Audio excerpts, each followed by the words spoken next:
ဒင်းကားပြသင်ခန်းစာတခါတော့ပညာရှိပုဂ္ဂိုလ်တို့က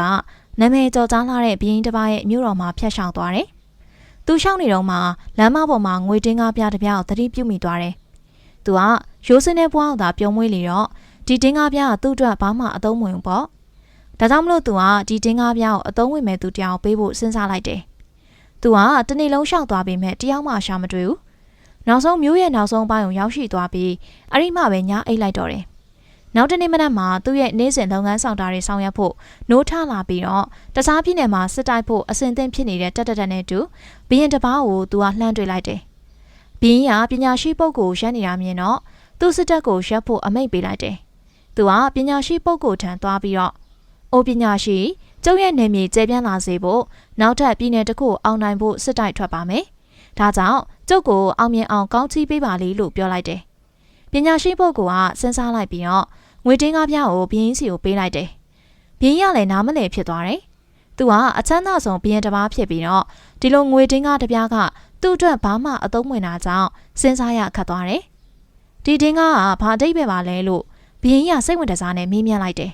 ။အိုအရှင်မင်းမြတ်အရှင်ရဲ့မြို့မှာကျွန်ုပ်လမ်းလျှောက်သွားရင်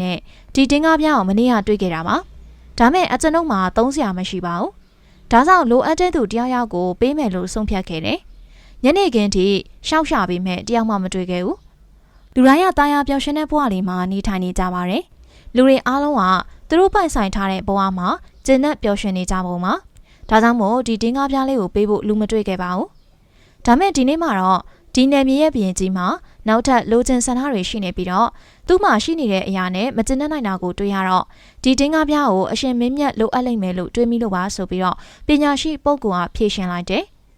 ဘီရင်ကလည်းသူ့မောင်ကိုနားလည်သွားပြီးတော့စစ်တိုင်းမဲ့အစီအစဉ်ကိုလက်လျှော့လိုက်ပါတယ်။ဒီပုံမြင်လေးကနေရရှိတဲ့သင်ခန်းစာကတော့ကျမတို့လူသားတွေကကိုယ်မှရှိတဲ့အရာနဲ့ပျော်ရွှင်စွာနေတတ်ဖို့သင်ယူသင့်ပါတယ်။ဟုတ်ပါတယ်ကျမတို့အားလုံးရှိတာထက်ပိုကောင်းချင်တဲ့ဆန္ဒတွေရှိကြပါတယ်။ဒါမဲ့လည်းကျမတို့ရရှိထားတဲ့ဘဝရဲ့ပျော်ရွှင်မှုကိုခံစားမဲ့အခွင့်အရေးကိုတော့ဖြုံးတိမပြစ်လိုက်ပါနဲ့။သင်မှရှိရတွေတောင်မှမရရှိတဲ့သူတွေရှိသလိုသင်ထပ်ပို့ပြီးတော့များစွာပိုင်ဆိုင်နေတဲ့သူတွေလည်းရှိပါတယ်။အမြဲတမ်းနှိုင်းယှက်မနေဘဲနဲ့ပျော်ရွှင်ကျန်းမာတဲ့ဘဝအောင်သာဥတည်သွားသင့်ပါတယ်။ဟုတ်ကဲ့ပါရှင်အခုလိုဗီဒီယိုလေးတွေကိုပတ်စံနေစဉ်တက်ဆက်ပေးနေမှာမို့ကျမတို့ရဲ့ Mental Power Page တွေကိုလည်း Like and Follow လုပ်ထားနိုင်ပါတယ်ရှင်။အားလုံးကျေးဇူးများတင်ပါတယ်ရှင်။